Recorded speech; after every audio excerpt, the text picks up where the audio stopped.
Good afternoon, everybody, and welcome to another edition of Live, Never Scripted. I'm here with my sidekick and co-host, John Ruffini. What's up, Johnny? Good day, Richard. Good. And our host, can't even say it right now. Our guest is Tom Gimbel from LaSalle Network. How you say? What's up, Tom? I'm doing well. I thought I got promoted all of a sudden. That's right. Next week too. Well, I'm going to just say one thing, Tom, from Pittsburgh. You guys had a pretty good game when you played us, but guess who won in the end? Yeah, right. The Bears. I'd rather not talk about it. Not talk about it. John, I don't know if you know about this game, but it was bad officiating. I'm sure the Bears know that, right? Yeah, Real well. right. And they almost beat us. All I know is that you played the Lions to a tie.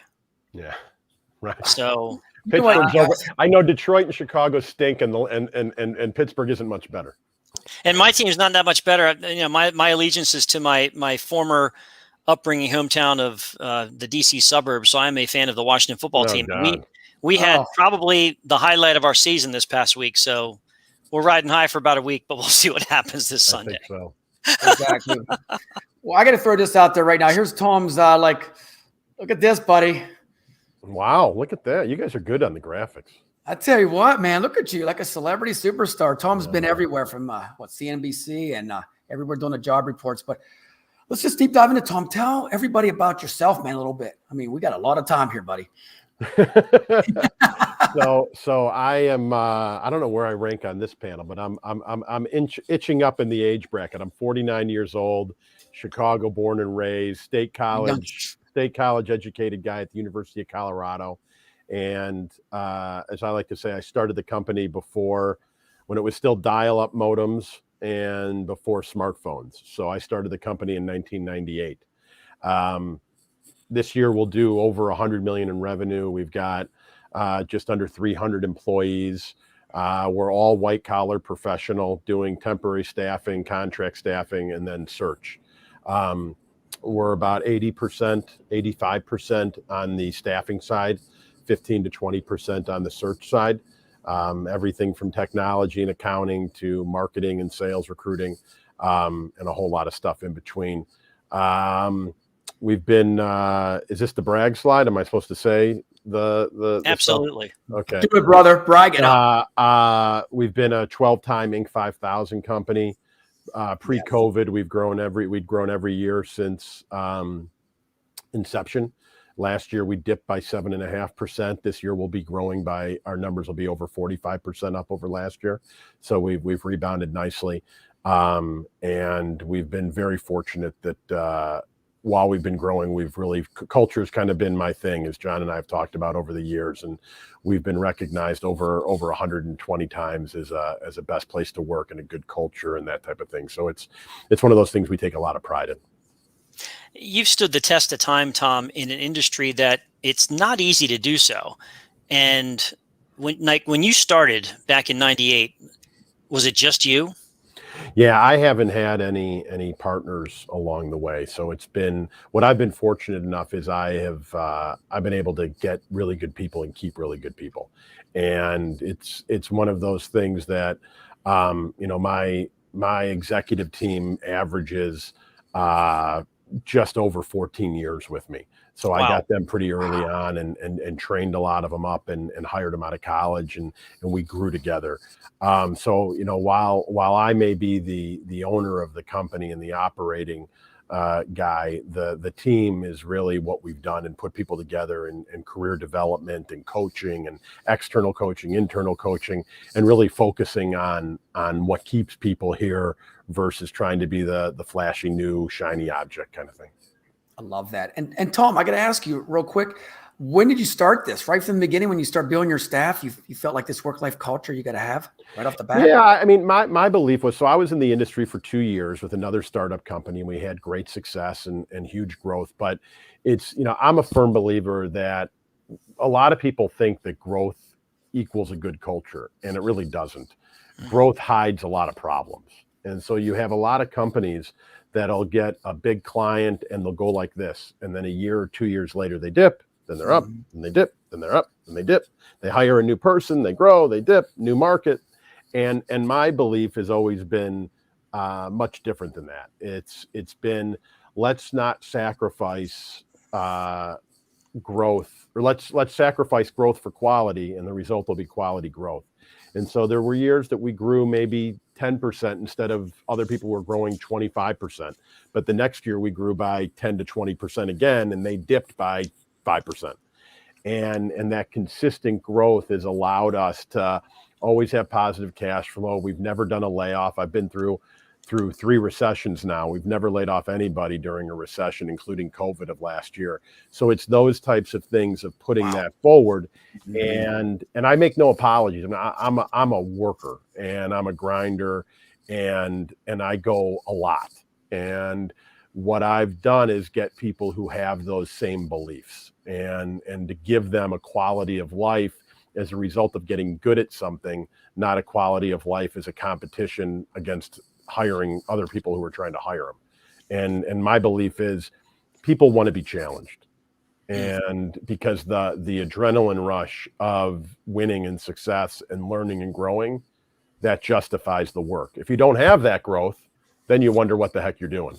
I agree with you. People want to be challenged. They want to be led, and they want to, ideally, it sounds like you walk the walk and talk the talk. So that has to add value to building a culture when they see it from the top down. I think if you don't have the message and the example coming from the top down, it's hard to say something, but then not live and breathe it and expect your people to follow it too.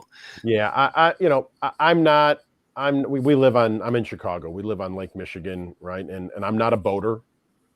I'm a really bad golfer. I don't belong to a country club, so I don't have many hobbies. So it makes it easier for me to not. I'm in the office on Friday afternoons, and so like whenever I get asked to go golfing, I always go, "Let's go in the morning," because I like to be here in the afternoon and close out the day. Or I say, "Let's go on a Tuesday or a Wednesday," so it's not on a Friday. And that's always been my mentality of lead by example. No, I'm not a big believer. And I don't know where you fit on the spectrum, John. So I'm not punching holes and everything. I've just never been a big believer in like servant leadership.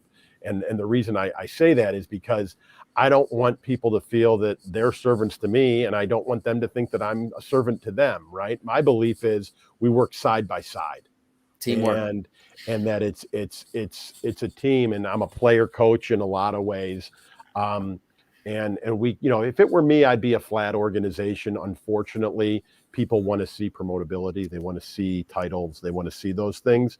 And I think to create those paths are really important. But, one of the things I'm most proud of, in addition to what we talked about, is our learning and development program. We've been recognized, I think it's 3 out of the past 4 years or 5 years as one of the 125 best training programs in the country.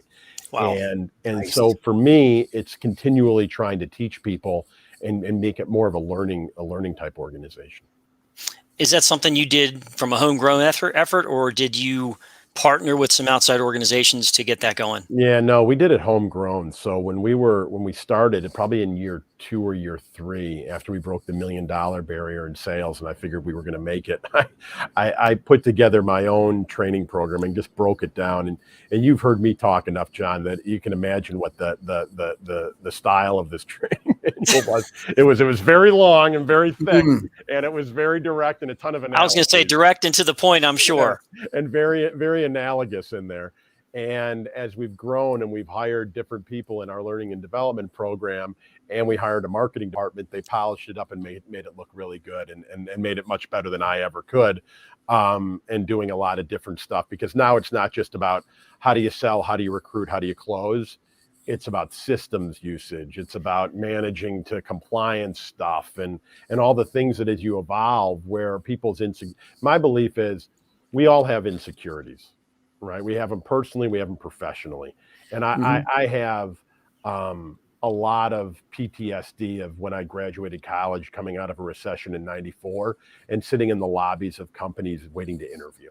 And I just remember people walking back and forth past the lobby. No one said hi. They were all wearing suits. They looked so professional. Man. I was 22. I was scared to death. I didn't know what anything was. And I kind of incorporate all of our training and development into being, how do people feel, and base it off a perception or a perspective of empathy. And how do we empathize with people when they started our company, and how do we ingrain our beliefs and our philosophies into their way of thinking? That's pretty awesome. As soon as you mentioned that, I started having flashbacks of, and you're absolutely right. That's the way it was. It's like you felt like a fish out of water and that you didn't belong and that you were beneath the people that were walking by you. So I totally get that. And it's true. And what do you think the biggest differences are, Tom, now, fast forwarding some 20 plus years since you started the company? What do you see as the biggest differences about how recruiters function in today's world in the Hello? Hey, did John freeze again? I'm just glad it wasn't me that froze. I feel okay. The Shining. There we go. I guess he's going to come back, but so I think I can figure out. So what's the biggest difference? It sounded like between recruiters of 25 years ago and yes. recruiters today, and I would say that the basic thing is, and being a little bit joking when I say it, but real, is faxing versus emailing. Right. That was you were asking John about the different recruiters, right? But 25 years ago. Yep. Today, I disconnected partially. Sorry. Correct. Okay. So I said, the tongue in cheek, but seriously, is fax machine versus email. Right. So I think that's number one. I think time management is really probably number two. Is what we have today is, and I have three kids, 21, 19, and 17 years old. And I get a lot of my insight from observing them for how we're going to hire and train kids out of college. And the biggest difference in why I went there with the kids is, so my kids have texting, school email, personal email, Snapchat, my daughter's on Facebook. I don't think my son is. TikTok, right? So they have all this messaging going through that, plus the actual phone itself. And if they get voicemails or whatever, which doesn't happen that often, but they get those. And then now, my kids are interning, so they have LinkedIn profiles. And if you've got, just call it, we have it ourselves, right? We've got LinkedIn, we've got our work email, maybe we have a personal email, we've got texting. We've got 4 before we get to intranets and all those other things. So I think the time management aspect of recruiting and business in general is how to manage all this incoming things and then keeping up with it. It was a lot easier back in the day when you had a Rolodex and you had some note cards and you went through it on a date. And it was, 1 through 31, and you had your cards in there, and you'd go through it, and you had a resume diary for how you would call people, AP, AR, IT, whatever it was, you'd have them categorized, and you'd go through that. I like it better today, but you understand where the ADD comes from. So I think that the time management aspect and inflow of information is so much. I also think that, where we're at today is because of Zoom now and phone interviewing and the technology that people do avoid the face-to-face. And I think that back in the day, we used to meet everybody in person. Yep. And COVID aside, forget COVID. Right. Hopefully that doesn't go on much past second or third quarter next year, right? And things are relatively normal. That it's people want to take the path of least resistance. And that's been going on since forever, I believe. But I think those are probably the biggest challenges that recruiters face. And then on the little different on perm versus temp or contract, but on the perm side, you've just got the easiness of LinkedIn. And we didn't have that back in the day. And we had to go and find it. And I think this is better, right? Listen, I've got a company doing really well, so I'm not gonna bite the hand that feeds me. It's terrific. But the recruiters themselves were probably stronger in some ways back then because it was all trying to find the names of people yourself and how to figure it out. Yeah, I always say that, it's not a question today. You can find the talent pretty easily. The challenge today is engaging with that talent. Whereas back in the day when we started, it was a challenge finding the talent because it wasn't right there in the face. You didn't have Google. Hell, we didn't have a PC. I had a dumb terminal sitting on my desk that linked up to a database. And to your point, I had, binders full of resumes that I would add to every time I interviewed a new candidate. Yeah, I think the biggest challenge that recruiters have in general, and this is what I would say differentiates really good ones versus average or below average, is most recruiters, whether it's temp or perm, they focus on low-hanging fruit, right? I've got a job rec and I call and who's available today, and you put out whatever, 50 calls, 100 calls, 500 calls, and they don't follow up with those people afterwards on a regular basis. And I think the best recruiters, they tend to keep in touch with their inventory, so to speak. And that way, when they put the call out, they know who they're calling for certain things. And I think well, they tend to be, to your point, the better recruiters tend to be relationship focused and not transaction focused. It's just hard to be, right? I mean, teach Right. someone to fish, they eat for a day, blah, blah, blah, blah, blah. And I think that you get people that they want to get a close. How do I do it as fast as I can? That instant gratification. Yeah. And I always say, when you scale a business, and I tell people this, whether it's our industry or any industry, you've got to be willing to sacrifice quality in the beginning, because if I'm doing it alone, I know how good I am. When I hire somebody I've never worked with, I don't know how good they are. And I'm going to then hand over a client relationship or a prospect relationship to them. Maybe they're good, maybe they're not. And especially in an industry like ours, where you hire so much young talent, they're going to fail. They're just going to fail. And when they do that, you've got to be comfortable. And I think there's two types of emotions, right? There is, F you, I'm angry, blah, blah, blah, blah, pound the table. How could you do this? And there's the teaching, mentoring, and saying, hey, listen, I'm not perfect. You're not perfect. We're going to work through this. Let's learn from it and then move on to the next deal. And not everybody has that when you've got your house on the line, or you're a manager on a pure commission situation, or however people are set up in different companies. It's hard. Hey, Tom, real quick, what's your take on the workforce? Like, they're walking out of like industries now. You see them walking out of manufacturing. I mean, it's the culture.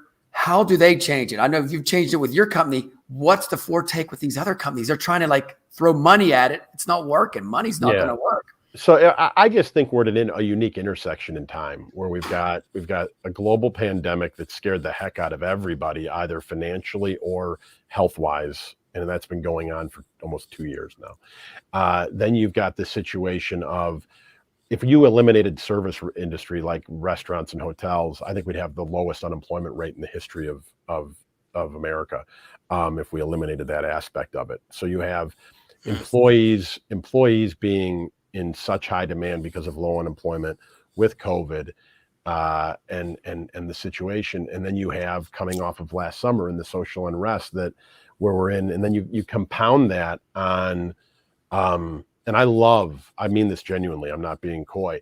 I love millennials. I love Gen Z. I've got great ones who work here, and they're awesome. However, we do live in this, and it's been going on for 20 years, this participation trophy mentality time. So you've got a sense of entitlement combined with fear of the pandemic, combined with record low unemployment. And quite frankly, people are quitting and saying, I'm going to quit and I can just get any job I want later on. And the truth of the matter is, if things continue like this for the foreseeable future, they're right. They're right. The question is, what are you going to do during this time? Why do you want to do that? And how will you be compared to somebody who stays in the game? So if I'm an $80,000 a year recruiter, and I've been working for 3 years out of college, whatever the numbers are, and if I take a year off, can I come back and get another job if the economy is the same for $80,000 in a year? I think you probably can. The question is, did the person who stays in it, they're now at, where are they at? And how much did they grow? So I think you can come back at a staff level. Companies need people so badly, but I think all it's going to take is interest rates to go up, inflation's going to go up, the market's going to dip a little bit, and you're going to see a recalibration that it'll go back to normal, I think. And Tom, you hit it right on the head when you said that. Little League, we've all played Little League. How many times did we get cussed at? You suck, and then you go to the next day, lift weights the next year, and come back better, right? I mean, this accountability for the younger generation, I think sometimes it's entitlement. I think it is, Richard, but I always say, people want to bitch and moan about millennials or Gen Z, and I always go, why would you blame them? They're the victim. Why don't you blame their parents? Exactly right. It's not like, let's go find the baby boomers. Let's go find people a little bit older than me. I'm 49. Go find people 55 to 70 and tell them that they messed up the world, right? It's not the kids. if you're raised with getting everything, and you're raised of your parents switching your classroom or your team, my dad, I don't even think my dad knew who my teacher was, right? And my mom would just say, you're going to be better. The expression my parents used to say when I hated my teacher or coach was, one day you'll have a boss you don't like. Yep. Right. Mhm. And today, if you have a boss you don't like, people quit. I mean, that's a parent's fault, not the kid's fault. Tom, do you think real quick? Sorry, Johnny. You're do you good. think that down the road that we're going to have like social workers in some of these big facilities to like coach the work? I mean, I tell you, we did it because of COVID, but we brought in group therapy sessions in our company. We contracted with a firm, and we have a therapist. We do groups of, I think it's no more than 8 or 10, and they facilitate on certain topics. So we have one for working parents. We have one for significant other and spouse challenges, where people can get together. And my theory in creating it was more of a misery loves company type of thing, and that if you're going through some of this stuff, you're not alone. And we've gotten great feedback. Oh, and the other one was just pure base anxiety that people have, and you can ignore it. And listen, there's a part of me, I'm about as old school as it gets, but there's a part of me that wants to say, get your crap together. And then there's another part of me that says, everybody's brain level and anxiety level and depression level is different. And I can't make it 1996 again. Right? I have to deal the cards I'm dealt. And if that means helping some people through it, I'm happy to do that. Well, and that's where the adaptation comes in, right? And that's part of, when you talk about scaling a business, and you've done so with some good success, part of that I'm sure has to be with each generation, you're bringing on a different type of employee base to add to the culture, yet you want to still try and preserve the culture.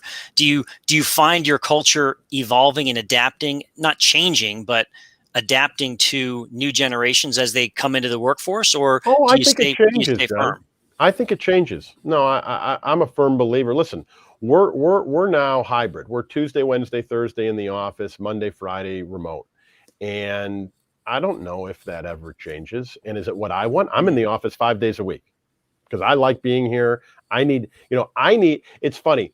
We live in this world it's not as much right now, but I mean, for the past 10 years or so, probably since social media, since LinkedIn became so common that people could espouse anything they want, that work-life balance became an issue, right? Before social media, work-life balance wasn't talked about much, right? But now there's a forum for it. So you have work-life balance being an issue. And it's one of those things that you've got to talk to people about it and say, well, what are you willing to sacrifice for more, because people don't want work-life balance. The majority of people want life outweighing work. They want imbalance, just the exact opposite of what they think they're getting, right? Right. People don't want that. And they want to come and go as they choose, but they also want to be paid as though they're working 80 hours a week and achieving all these things. And I think you need to have a sense of competitiveness in the company that people are allowed to separate. And my feeling on that issue is people can have work-life balance, but they got to understand that it'll probably affect their checkbook balance. And that those are the things that you've got to educate. You can't tell people anymore. You have to educate people. Right. And I think that's the biggest difference between guys in their 50s, guys and girls in their 50s, and people in their 20s, is we used to just be told stuff when we were that age, and we just did it. And now they need to have it explained to them as to why and what the next step is in advance. But if you do those things, they'll run through a wall. I firmly believe that. Agreed. We're more time. We're really big on explaining the why behind things. And you're right. It got to a point where you couldn't just tell them anymore because they were like, well, why are you telling me to do this? What's the benefit? What's in it for me? So helping them understand, okay, this is why you need to do this. And this is why we're suggesting that you do this. And here's what it's going to do for you in the long run. And to your point, they're like, okay, that makes sense. And to the other point, it's interesting. I read an article somewhere, work-life balance, that term is very relative too, because it's all based on the individual. Some people are workaholics, and for them, that's great work-life balance because that's what they are comfortable doing and that's what they enjoy doing. So it doesn't always mean that they want time outside of work. It just means they want to spend time on what they enjoy most of the time. Correct. I always think that how people view their career is very, and I say this being a non-religious person, how people view their career is very similar to religion. There's different levels of commitment to religion. And there's people who go to church or to temple or mosque or whatever it is every day. There's people that go just on the holidays. There's people that pray at home. There's people that go to the house of worship. There's people that practice the 10 commandments and to this. There's people that go because they're sinners and they need forgiveness. There's a million reasons, right? And Yeah. It's the same thing with work, right? There's people that say, I'm all in. There's people that say, you know what? I was all in the beginning of my career. I'm kind of figuring it out now as I raise a family. I'm going to circle back in my 40s and grind it out. There's all different levels of commitment, and we've got to give people opportunities. My feeling again is if people want to be B players from a commitment time frame, that's fine. We just have to have candid honesty about it. So we put you in a role where our expectations are of you in that role. We're not expecting you to grow, and you're not expecting to be getting huge bonus checks or whatever it is when you're being outworked by somebody else. And it's people being comfortable with saying, people will shame somebody and say, you shouldn't have, John, you shouldn't have to work 70 hours a week. And John goes, I want to work 70 hours a week. Right. Right. And they go, but what they're saying is, I don't want you to beat me. Right. It's and kind if of we that all work 40, I'd beat you. Well, you know what? I don't want you to beat me, so I'm going to work more. It's kind of like that scene from the movie Big, where Tom Hanks starts rapid fire going through his work, and the person next to him goes, "Hey, dude, slow down." Slow down. Exactly right. You're making us look bad, right? 100%. Love it. It's a really good point. And the setting of expectations, I think, is key. And to your point, the people around those individuals have to be okay with the fact that not everybody is going to be driven like everyone else. And if you want to play a role and do your 9 to 5 and contribute, and you're comfortable doing that for whatever base salary you're earning, well, then great. There's a role for people like that. And we need people like that. But to your point, you can't then say, well, I expect to get paid the same as the other guy who is doing something totally different and working much harder and putting more risk into it than I am. So it's all that expectation. And as long as everybody's on the same page, it works. It's when a lot of times I think companies, when they're hiring, they put on the sales show to get people in the door, and then the person's in the seat, and then they realize, wait a minute, this isn't what I signed up for. And that's where I think you get a lot of problem. There's mutual responsibility, right? Is the companies don't lay out what the expectations are. And I think good leadership is in the expectation management business. And then you have employees that don't. But, I always say it's you never have the people, the people that don't want to work as hard are the ones that voice the criticism. It's very similar to what you read about of like mom shaming at the moms who don't work, shaming the moms that do for their not being there for the play dates and all the other stuff. And it's like work shaming. I'm going to shame you for working too much or too hard, to your point about the big analogy. And I agree with that. And I don't think that's right. What I always say to people when this issue comes up, I always go, well, let me ask you a question. Do you want to go to the doctor who works more and studies more, or the doctor who wants work-life balance? Right? When you get diagnosed with cancer, which doctor do you want to go to? What do you want your football coach and your quarterback doing? Do you want the guy who goes home at 3:00, or the one who studies film until midnight? What do you want in the things that are important to you? Do you want the Walgreens to be closed at 3 p.m. so everyone can have work-life balance? Or do you like the one that's 24/7 operation? Right? What do we want from other people? And are we willing to look in the mirror and want that from ourselves? And it's fine, again, to my point, it's fine if you don't. You just can't hold other people to the same low level of output that you want, because they're driven and motivated. That's what makes this country great. Embrace the individual. Everybody's different. I believe that. You got it. Tom, I got to ask you another question real quick before we wrap things up here. These companies are changing their different schedules. Do you think that's good for the work-life balance? Because I'm in light industrial. I see people the first 3 days they're taking off because they have like doctor's appointments. That's more important. So it is what it is. They're like, hey, I got 3 appointments. I can't. Yeah. Where do we stop this at where we can say, hey, you got to work is first? I think that, well, two things. Going back to my earlier point, I think when unemployment rises, employers will have more leverage to do what they want. But I think that I actually like the fact that every company should do what they want to do. And then we all have choices. You can run yours and say, I want people in the office at 7:30 in the morning until 6 o'clock at night.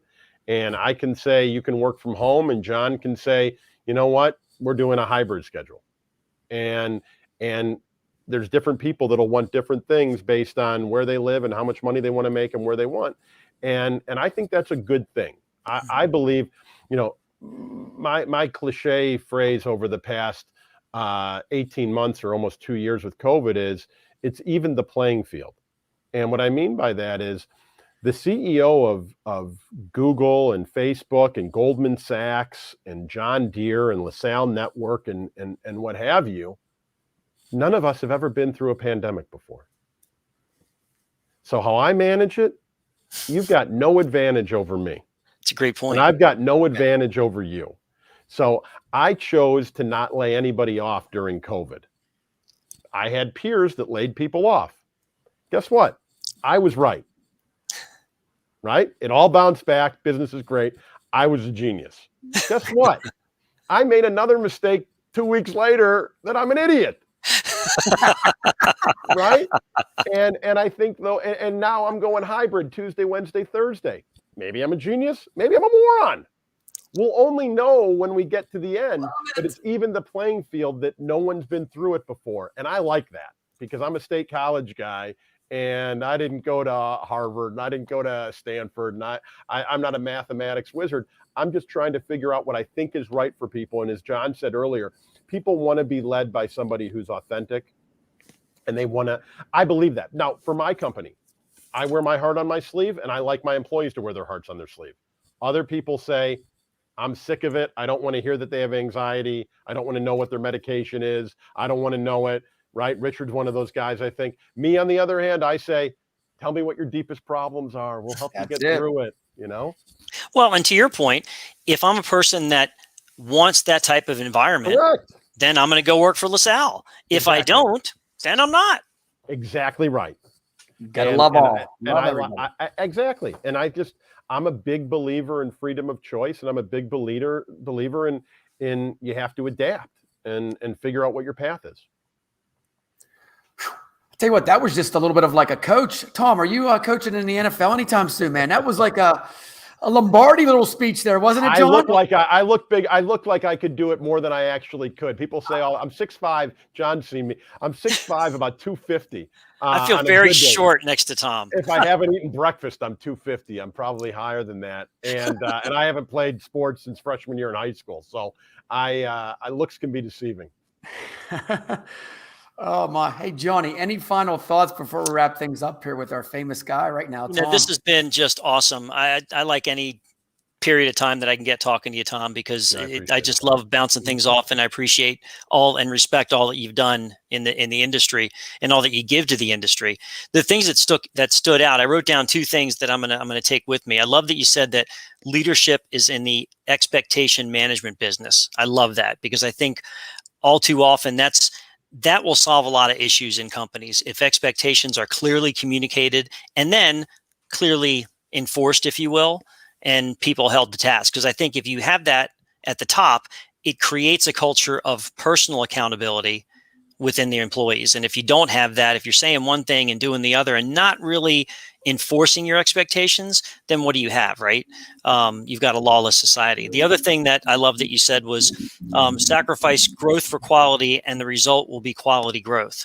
And I thought that was very impactful. So again, I enjoyed it. Thanks so much for being here. No, my pleasure. I'm going to leave you with one more because I didn't mention it. And it's how we manage people. I call it compassionate accountability. And there's absolutely no reason that you can't hold people accountable and give them a hug or a high five when they need it. And you mentioned something. Hold on that point. I got to interrupt you because I remember at Staffing World, you mentioned a phrase and I wrote it down and I came back and I shared it with our leadership team because I thought it was brilliant. Share with the audience when you're having one of those come to Jesus meetings with one of your employees, and you talk about compassion and accountability, share how you introduce that. Yeah. So like we have a brutal truth conversation or come to Jesus, and what I say to folks is, your behavior is making me act like a jerk. Right. And I usually use profanity, but Love it. I think that's what you're referring to, John. Your behavior is forcing me to have this conversation with you. I don't want to have a confrontation with you. Right. But what you've done has resulted in me having to do this. And let's own that. And let's point out the accountability. But it's like, you hear people say things like, they'll say, a manager will say, this is unacceptable. And I'll grab that manager afterwards and I'll go, what are you, a nun in parochial school? Unacceptable. We want people to act like adults, and then we're telling them what's acceptable and not acceptable. We go, listen, you're on my team. There's certain things we're trying to do. And when you do this, it reflects poorly on everybody. And you really shouldn't do that. It's called explaining stuff. Oops, sorry, I don't know what that is. And so to me, I just think that I never want a deal or an employee or a relationship to go south because something wasn't said. Love it. And I'm going to sum it up like this. Hey, Tom, thanks again for coming on the show. This is what it sums up like. Keep it real. Bottom line, keep it real, my man, right? Hey, next week, we do not have a show next week, so we're going to say happy Thanksgiving from all of us over here. You know what I mean? So enjoy your family and friends. Tom, once again, it's been a pleasure. Like I said, I feel like I'm in an NFL film right now, and you're like coaching everybody, the X and O's. But we'll see you guys December 1st for another episode. Johnny, take care, buddy. Happy Thanksgiving, everybody. Take care, Tom. Thanks, guys. Take care. Happy Thanksgiving.